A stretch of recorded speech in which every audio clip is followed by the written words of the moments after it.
how to get a flawless application with Color Street.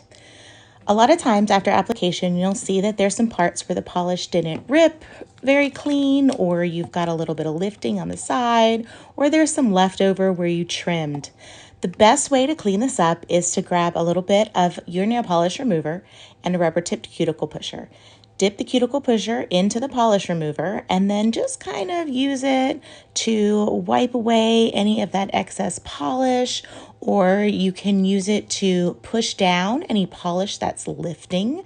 So if you have any lifting spot, just kind of push it down with the tip to re-adhere it to the nail.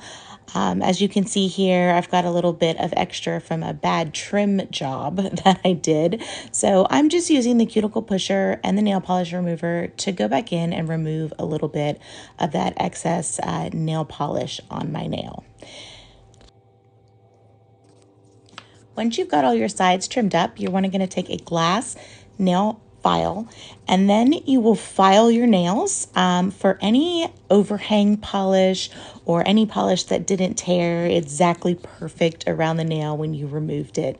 A lot of times I'll have this on the sides of my nails, so I usually wait to file my nails until after I have put on my polish so I can get them to the perfect shape while trimming them up for the perfect look.